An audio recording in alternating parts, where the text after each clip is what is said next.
Welcome back to the second episode of Sarah from Texas. I have got Lenzi from the Housewife Historian with me. Thank you so much for joining me, Lenzi. How are you? I'm great. Thank you so much for having me. I'm excited. Absolutely. So last year, you invited me to come on your podcast and YouTube, and it was so fun.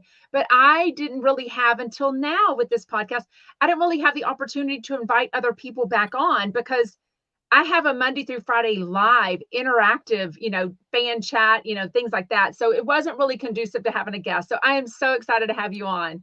Thank you so much for having me. I'm excited to talk today. I loved having you on. We got a lot of great feedback and a lot of great comments and people that really enjoyed your commentary. And so we got to have you back again. So Oh, I would love that, Lindsay.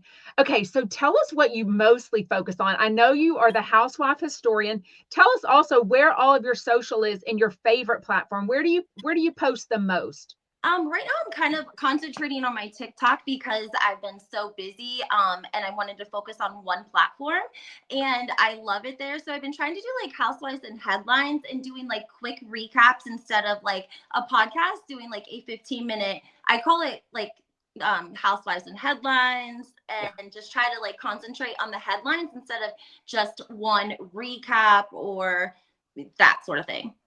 So mostly on TikTok. And is your TikTok name the housewife historian also? It's actually HW Historian. I shortened it because it's a lot, So Yeah. HW Historian. And the number two. So it's HW historian and then the number two Yes. is where they Yep. can find you. I love that. Okay, so we have been talking.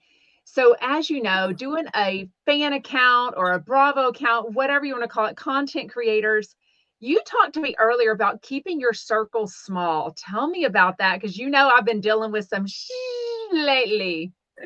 I've always I think I learned like in my younger years that like people aren't always going to be happy for you. And you do, when you're blessed or you're about to have a blessing, you have to be careful the people you surround yourself with because not everyone wants good for you. And especially in like the Bravo community, there is a group of people that are really great about supporting each other and sharing, but there's a whole nother side that's not so great. And if you end up on the wrong side by accident, it's rough. But at the same time, you're looking for some mentorship and like navigation for starting, because you don't know when you're first starting out. I didn't know anything. I know you did it. We've taught ourselves our entire journey. And so we're social people. So it's easy to fall into a trap. Oh, wow. I would so agree on that. So, tell me why you have the number two on your social media. Well, I had some issues with my account being hacked in April. My Instagram was hacked and it was like a Friday afternoon. Like 2 days later, they were messaging me and trying to sell it back to me for like $1,200. I Wow. I know. Isn't that crazy? Don't you think the behind the scenes of content creators is way more of a reality freaking TV show than some of the Bravo housewives? Yes, I do. I do. It's so crazy the stuff that goes on. And, for me, I was always told ignore the trolls, ignore the haters, ignore the mean comments, it'll go away. Not always. These people are, when you have nothing to lose, sometimes people just keep their shit going because they have nothing to lose. It's crazy town. I know. I know. And a lot of times I feel like they also, they can be anyone behind the computer. They can be anyone behind the keyboard. And so it's really easy to like not talk nice about people behind the scenes and to be on a keyboard relaying it. They don't have to be held accountable. Like I saw this comedian that was like, I think more people need to get punched in the face because, that's what they need. Gigi, come on, baby. Yeah. They need Absolutely. punched I in the know you've face. got your 3-year-old there. Yeah. She's Working adorable. from home. Hey, mom life. I can Mom totally life. relate. My youngest is now 14. So you get to a point where you beg them to spend time with you because they just want to hang out in their room. So trust me, your time is coming, Lindsay, where you'll look back and go, remember when she wanted to be with me all the time? Uh, well, my mom's like passed away. She passed away when I was 19 from she committed suicide. So I like haven't had the luxury of having like a mom to help navigate me through motherhood. Right. And So I don't have like anyone to really like help me either, like babysit. People don't realize sometimes I'm always like, subtract your mom from your life, and then you'll realize how much your mom helps you sometimes. So, but I'm home a lot, and I enjoy it. She's my only daughter, so. I love that. I love that. So you brought up a very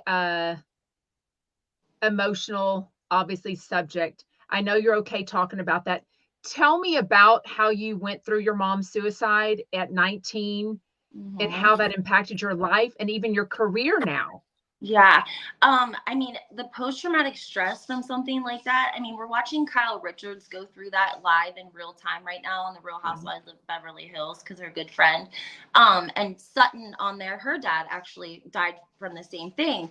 And it's like you have to come to a point where you don't ask why anymore. You just have to accept it. That's all you can do is just accept it and mourn because it's something you're never going to understand because the mind of somebody the mind of someone that's sick and suffering is not a healthy mind, and their depression and anxiety tells them not to reach out. It tells them, that they're a bother and it's better off without them. Dude, Wow. stop. Yeah, So so I'm I feel assuming like, you have learned a lot about this through through going to college, but also just self-healing and also what you do now. So what do yes, you do now to help other women, and what did you go through that you have in relations right. to some other housewives for different reasons? But yeah. Right. Well, I actually went to prison about 10 years ago. So after my mom died and I was dealing with PTSD, and like 20 years ago, you didn't know anything about depression and anxiety and therapy. And that didn't really exist back then. And It did, but you're right. Nobody talked about mental health. no, And it they was didn't. definitely swept under the rug. It's very expensive. It's definitely not something that's encouraged. It's totally different now. So yeah, go ahead. Yeah.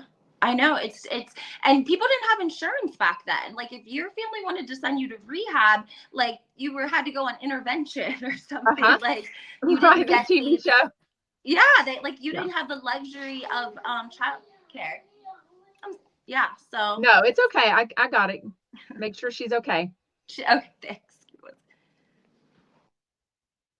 So I know she's willing to share this with us, and it's really deep, but the things she has done now that she's helping other people with, and the story she has from prison, uh, you know, the fact that she also has a young daughter, she now sees how some of these women go in, and even in prison, they are moms and daughters that are like bunkmates in prison because they've both, through just different circumstances, both have ended up in prison at the same time. So it's just fascinating what she has been through, what she's going to share with us. Obviously, she's a huge Bravo Housewife fan. I think she mostly loves New Jersey, but I think she likes all of them. So she does like Jeff Lewis from Flipping Out. She just doesn't make enough time to listen to him now, but it's fascinating. So I'm sure she's just tending to her little girl. I think she's 3.5. Of course, she normally naps Three and a now. half. She's It's three and a life. half. It's mom life, Lindsay. Oh, that's what I'm It's saying. mom It never life. ends. Never. Never. So tell But me yeah, what you so dealt with after immediately after at age 19, how that rocked your world and how it's helped you help other women now. well, I do advocacy work. So I basically help other women who are reintegrating from prison or rehabs or getting off drugs and alcohol or mental health. And we kind of sort of start help navigating their life back, like driver's license and housing and children. So that's what I do. So how did you end up in prison and for how long? And how did that affect you? How are you a success story instead of going back into those old habits? I was in prison for 3 years Wow. and I worked under a unit manager. So I was like in the mix of how the prison ran. It was like a good place to be if you're in prison.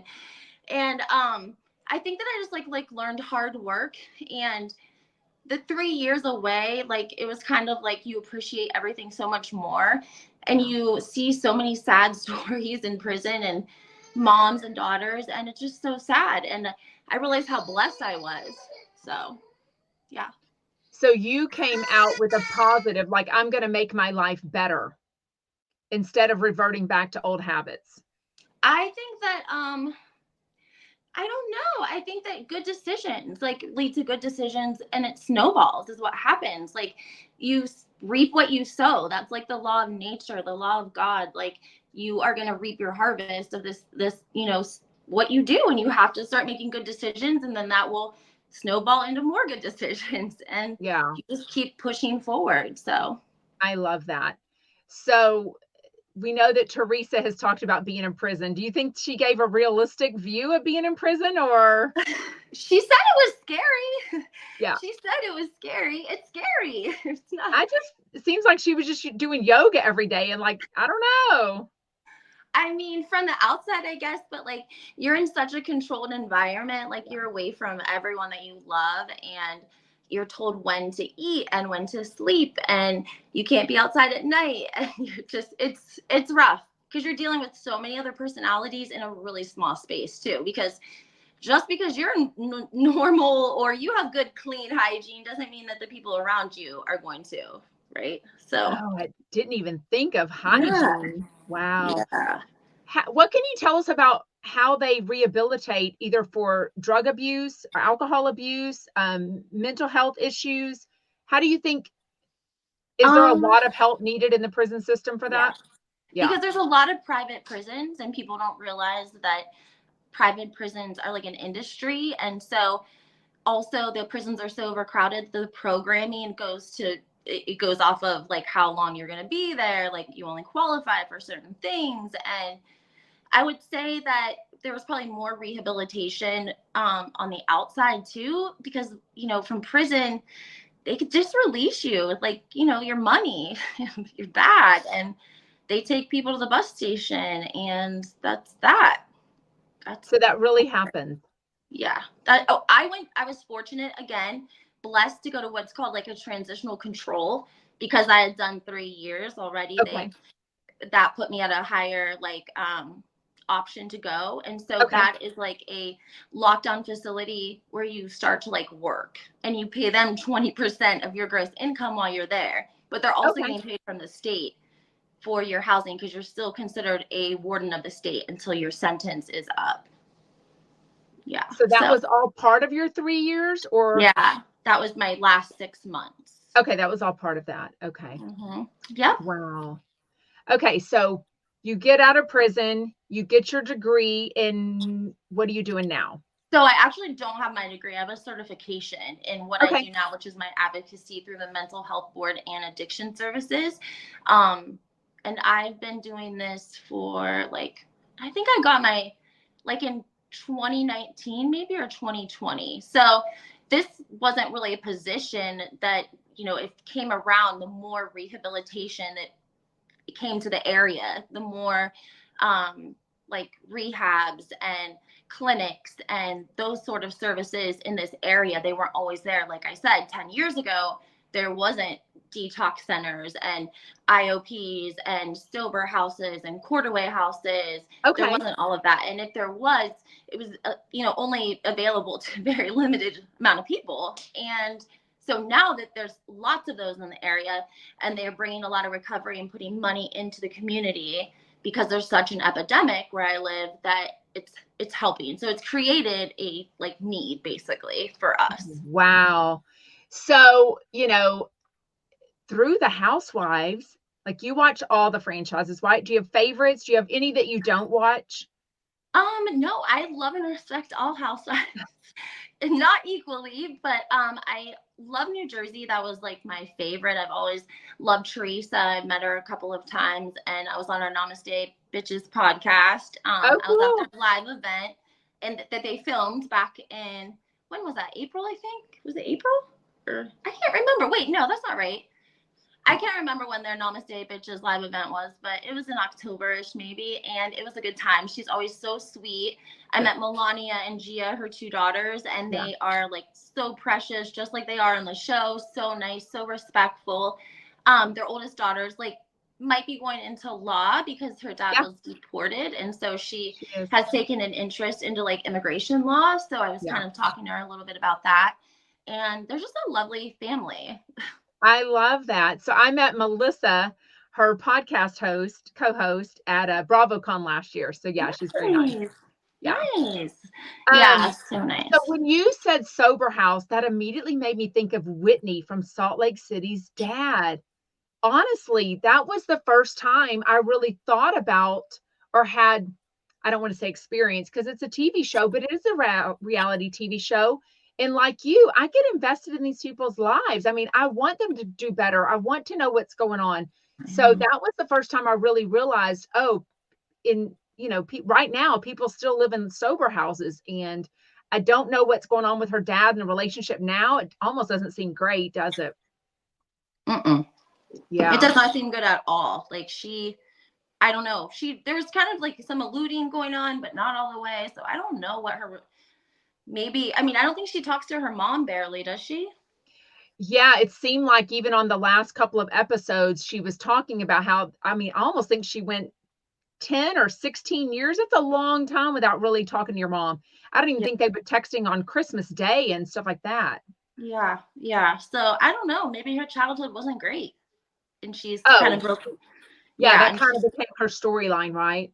Yeah, I For think so. sure. For sure. What do you mostly love about the Housewives? I think that I love the Housewives for for like paving the way in reality TV. Like before that, we only had like the Real World and remember Paris Hilton and Nicole Richie. They used to do the Simple Yeah. Life, and like they paved the way. And they started. I've been watching since the OC, since Vicki Gunvalson and Joe, and yeah. So I've always been watching. And when Teresa went to prison, it was funny because I was in prison, so I was like that's when she became my favorite because I'm like, that's my favorite housewife, but she's in prison. Well, but I also think it's true though, when you relate to somebody for whatever reason, prison is pretty specific. So I think there's a reason to relate to Teresa if y'all were both in prison at the same time. And you're Right, both exactly. women, yeah. So that's why I For always sure. loved her. For sure.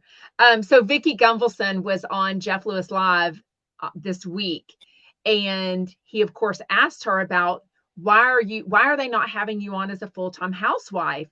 And she said, I don't know, it must be money because I am not going to be I'm not going to be a friend of anymore. I think she's kind of put her foot down, but as much as people give her crap, I respect that Vicki Gunvalson signed up and agreed. I forget what the name of it was at the time. It was called something else, but the Real Housewives of Orange County, she had no idea what she was getting into, the good, the bad, the ugly.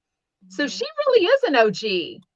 And I think she deserves all the respect for that. For sure. Absolutely. Yeah. I agree 100%. I love Vicki and respect her for that. Absolutely. Yeah. What's your favorite franchise? Probably Beverly Hills. I'm kind of like, I love the aspirational part of it. That's where Salt Lake City, I don't know. They kind of. I'm grabbing my charger cord. I'm listening. I'm just grabbing my charger cord. Sure. All the stuff that we hear off air about like them renting houses or doing this to, the Dallas ladies. Oh, they rented a house in this neighborhood. They say that Jennifer Aiden moved from Dallas to wait, who was it? No, it was one of the New York ladies went from.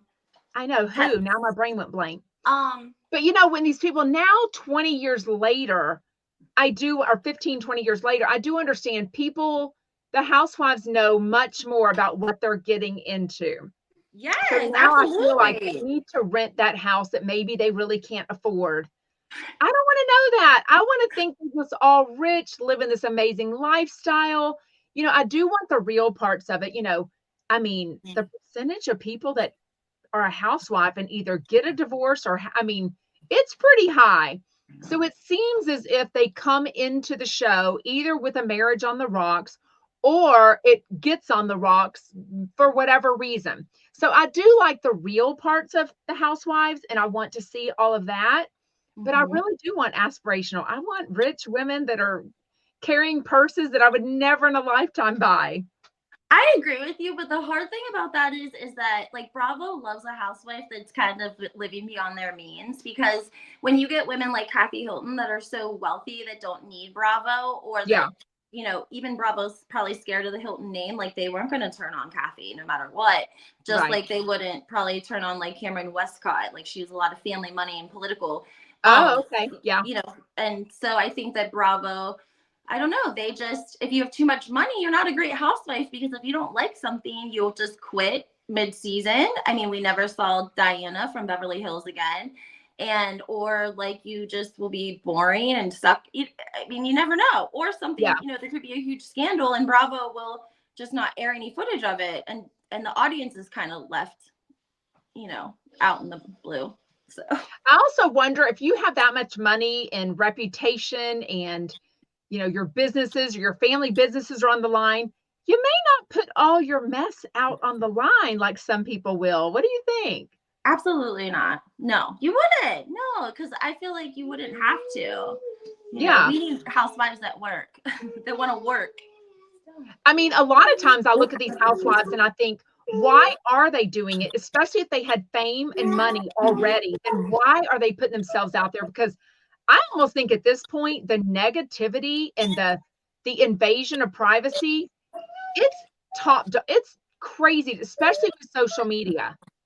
I I feel know. like I think so social media, too. and that's what was the housewife on the other day, the reunion and Salt Lake City, and Mhm. Heather Gay was telling Andy Cohen over and over again, the worst part of being a housewife is the social media. Heather, she was like, you would get higher caliber of women to be housewives if you could like basically control social media. But Right. it's like, I don't really agree with that. I just I don't. don't know. I think social media, I think knowing that some people want to be in control, some of these famous housewives, they know they start digging and digging, but also the lies and allegations, things that they can't be in control of. Yeah, I know It's one thing if they're that's not a pulling up great look. real skeletons, but if they're faking skeletons, and now with AI, no idea what's going to end up happening with social media, right? It's crazy town. It is crazy. It is. I understand that. I always get like how Bravo misses like when they vet like the housewives and stuff, and they miss stuff that then like the skeletons come out and Yeah. they're real. And it's like, did they miss that on purpose? Did they leave? Was that like a gift for somebody? Like whoever, like, I mean, Okay, I'm so just tell me, saying. Lenzi, do you feel like production knew about Reality Von Teese and Monica? She says they did. That's a pretty big allegation. They just glazed over that. And Andy didn't ask any more questions. I'm like, I want 15 minutes on this subject alone. Are you kidding me? I know. And did you hear Lisa Barlow? I was like proud of her for standing up for them, because she was like, production definitely knew and they didn't care, and they knew she was out to get us. And I was surprised they left that clip of her at the reunion when she blamed production and said like Monica was out to hang us and you guys hired her anyway. Yeah. Yeah, because again, that is somebody getting in your, like we talked about earlier, your social media inner circle. That was in their inner circle. And to know that she was part of this troll Instagram account where she was secretly recording them, That's posting negative things illegal. about them, and they were all probably complaining to her, and she's the one doing it. So then she was probably like, oh, if this really bothers Heather Gay for me to comment on her three daughters, maybe I'm going to post more about her three daughters. Like, how freaking crazy is that? I mean, she committed a crime by taking that footage out of the house of Jen Shah, because she The had cameras, access to that camera, but because her husband had installed the cameras. So that is a very illegal thing to do. But I don't know why Jen and her husband didn't pursue anything criminally. I don't know if it's because she was dealing with her own criminal right? case at the time, or if there's a statute of limitations. Maybe they have like 7 years or something. But that's illegal. That's way illegal. I So just couldn't believe Monica said it like it was nothing. Like, oh, yeah, I still had the login on my phone. So I would look at her cameras. I would drive by her house and video record. And then whatever she blamed said that the FBI wanted her to drive by to see if she was driving drunk. give me What? a break. I said that from the go. I said, why would this woman obviously volunteer herself to be a federal witness in an investigation when she has 4 children at home. Yeah. Nobody is inserting themselves in a federal investigation. And number 2, every single person named in Jen Shah's case turned on her, was willing to testify, told the police everything. So they Yeah. got literally every single person. So they had a ton of witnesses. They didn't need another one. But I don't believe for 1 second that the FBI was asking her. And Absolutely even not. Andy said, wait a minute, if you're going to drive drunk, you're going to stand outside the local watering hole or the bar that Jen Shah likes, not her house. Yeah. Didn't even make sense, did it? No. And then she like kind of backpedaled and she's like, well, they told us that we could bring them evidence or something. Like, so you were going to try to catch her. Like, that does not sound like the thoughts of a completely healthy person. Like, that's a little shaky. But at the end of the day, what do you think about Bethany Frankel talking about reality reckoning and how they are not caring about if they're drinking too much alcohol, if they're doing things that they wouldn't normally do because they're feeding them alcohol, not giving them sleep? I kind of feel like housewives. Is it the housewives' responsibility to keep themselves together, or is production wrong for feeding them alcohol and all the other accusations that Bethany Frankel is saying? In my opinion, I feel like at this point they definitely know what they're getting themselves into. Yeah. There's like more women that have like sobriety within the franchises, like Luann from Real Housewives of New York, and who else stopped drinking? Somebody else stopped drinking.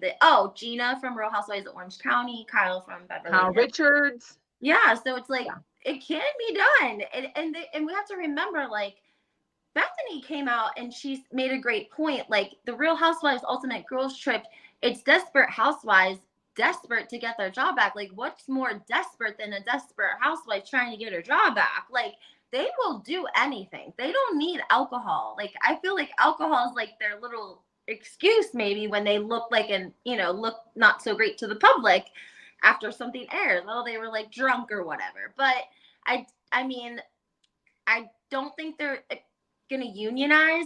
Bethany, I question her intentions because she already has, like, she doesn't really need the money from Bravo, and she's somehow spearheading it, which means, I mean, will she get the money? Will it be a class action lawsuit? Like, what are we looking at?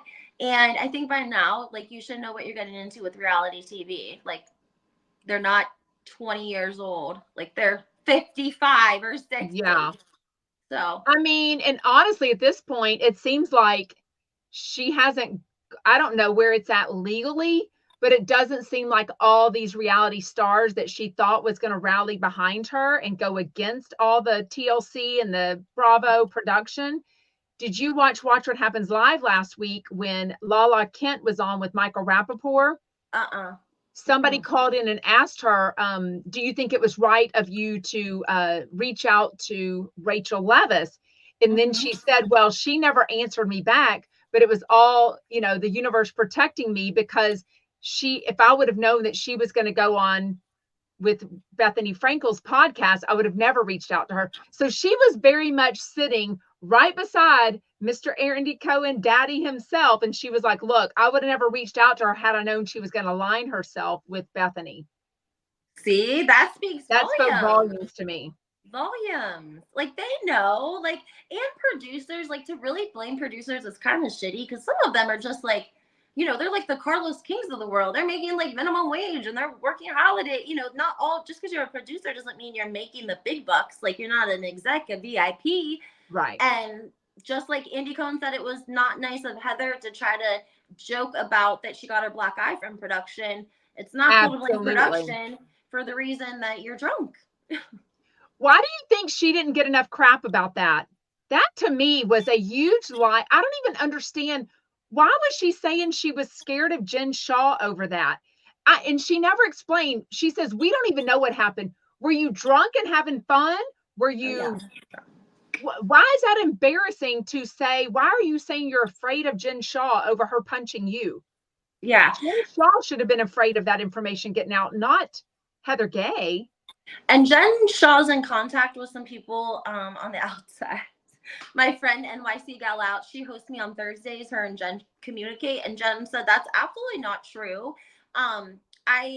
reposted something on my Instagram. I got like 2.5 million views, and it's a screenshot of Heather, like when, like in a scene or a day before they go on the girls trip, and you can see like the start of a black eye. She's out to dinner with somebody, and you can see the outline of it literally. And she owns a beauty lab. Like, it's nothing for her to go in and get a, you know, a little bit of Botox and a little bit of like injections, and something could happen that would bruise her or affect her eye, and she doesn't want to say it because she doesn't want her business to look bad. Like, why You not don't give blame black Jen Shah? eyes She's already in the for clinker. Botox. Like, So your friend who you do a podcast with weekly chats with Jen Shah. like in a couple of months ago, I was like talking about Jen for whatever reason, and I was talking about prison, and I'm like, you guys can write her. Like, here's her address. Write her. I'm sure she'll write you back. Like, prisoners love to get mail. Like, it's, mail calls like a really big deal because you're kind of in your own world within this institution, and so it's, you know, some of the only things that you have to look forward to. So she got in contact with her, and they had talked about some stuff, and yeah, she said she didn't do it. So. Wow. So what advice do you have for Jen Shah? So she's in prison just a couple of hours from me in Texas. What advice do you have for her? Do you think she's doing well? Do you think she's I feel like she probably got a girl on either side of her, one doing her laundry, one's washing her shoelaces. So she's owning it. She's rocking the prison life. Well, yeah, she's probably good. Everything. She didn't treat like a queen, regular inmates. But a little bit of tea. I forget what. I am allowed to say that she did say that Bravo wanted that one-on-one interview with her very badly, and that everyone from the cast had basically tried to reach out to her, like every single one of them at some point, and that they even wanted Coach to sign to film for that last season, but he didn't want to. So wow. So did you give your email address? Remember days before she went to prison, and they had this thing where it was almost going to be like this exclusive way to chat with her, and you had to give your email address to Jen Shah? No. I didn't either. I was like, what? No. No way. There was like an audio, I swear to God, of her, like, that was like going around. Remember when they used to call you all the time and say, like, do you have student loan debt? And it was like a recording that everyone got, and they claimed it was like her. I don't know if it was or not, but it was funny. It might not have been. I do wonder, Lenzi, how much production knew. Like, I don't know. I don't have federal investigations and FBI and all this stuff about me. How does she get on a TV show for what, 2, 3 seasons? How did the FBI not let someone at production know, hey, this girl's being seriously investigated for some serious crimes that could land her in prison? Do they just not tell them that? Do they not let them know about Teresa Guidice, that they're being looked into? No. I wonder how that works. Well, Joe and Teresa were not being looked into. They, you know, Joe Giudice had some business dealings, and there was some like money owed, and his partner was dating an attorney, and they took a lot of evidence to the government basically, and was like, here's what's happening. And he had allegedly signed his partner's name to a loan as well. But with Jen Shah, she was running a sales floor in like a high-rise wholesale floor, like in New York City, and she had a like fancy New York City apartment, which I think is what originally started the investigation. Sales is brutal. Like, sales is cutthroat. The sales floor, if the phone's not ringing, it's a tense. And I think that what she was doing was like, they didn't have every clear guidelines and clear rules and regulations. So for a long time, I think she was able to slip through the cracks until she wasn't. Yeah. I think she probably got greedy, messy, you know, for the show. Gianna, please, come on, baby. I don't want you on camera, please. Hi, sweet girl. She always wants to hop on. I'm like, What do you think about people that come on as a housewives or reality? What other reality TV shows do you love? I love Housewives. I don't really watch a lot of other reality TV, I would say. Please don't let me in, honey. I don't really watch a lot of other reality TV. The Housewives has always been my favorite. I like to watch the after shows. I always feel like they're better than the actual episode. but Okay, is after the that on Bravo. Peacock? I never make time for that. Is that where they like Vanderpump Rules has the after show? No, it's literally just the housewives like being interviewed by production. So it'll But just where be is that at? Where can we watch that? I don't know. I've always seen it on YouTube, and I don't know if Peacock has it, to be honest with you. They probably do, actually. No? I don't No? know. I've never. Yeah, I it's don't on even know. YouTube. So on Watch What Happens Live, Andy Cohen would say, "Go over to Twitter.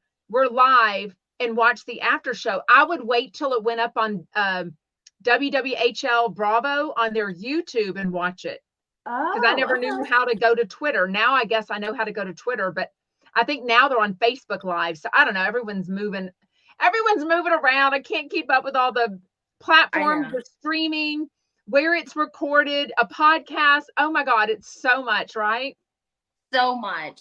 But I just feel like it's so intimate, and it's kind of like they usually do a couple, like I don't know if they don't do it after every single episode, but like every couple of episodes, and Okay. production can ask them questions more so about like what's happening than just like I feel like their confessionals are sort of like I don't want to say like planned, but kind of, and they probably know what they're going to be asked and stuff. But the after show is a little bit different because they sit down with them and like ask them to like recap like the dinner in Spain and what did you think of this? Then usually they'll pair the ladies up like into twos, or they'll just have like them one by themselves.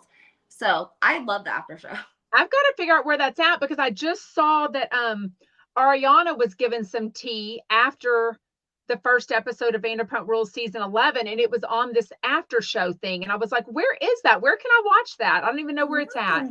Yeah, on YouTube, I always come across it when I'm like scrolling through like I'm scrolling to see who's up and everything's going on. And I think it's Bravo that I think they have a YouTube, to be Okay. honest. And they post it and it's free.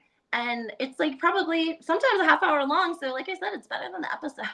Oh, wow. That is a long time. Yeah. Mm-hmm. Well, awesome. Are you interviewing anyone anytime soon, or what are you excited about on for your social media?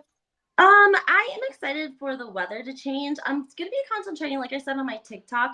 I try to do like headlines and keep things short. So I'm gonna get back into the routine of that every day. Good. But I'm also trying to share a little bit more about my own like personal life and like my advocacy and stuff, only because they're talking about mental health on Beverly Hills with Kyle's friend and son's dad. And so I kind of feel like I have to like speak up and share, make my like reason for what I went through to like maybe help some, a little bit in the bridging the barrier, if you will. So that's Absolutely. what I'm looking forward to. Absolutely. And I do feel like, as much as this quote is thrown around, but things do happen for a reason. And as Yeah. horrific as what you went through with your mom and then go into prison, you've come out on the other side and you're an upstanding, mom and everything, and have a great career helping other people. And obviously we love your social media. So thanks for recapping and talking Bravo. Yeah, I'm so glad we got to chat. You look amazing. I didn't get a chance to tell you that when we first sat down because Ah, thank you, we Lenzi. were having some mic issues, but we were able to work through them. But Love technology, right?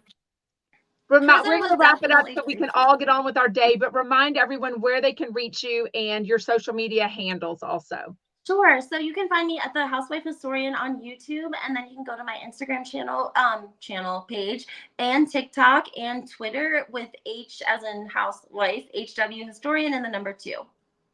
Oh my God, I love it. Thank you so much, Lenzi. We Thank always you. have so much to chat about. We'll definitely have to have you on again. Yes, thank you so much. Have a great Thank you, day. girlfriend. Bye.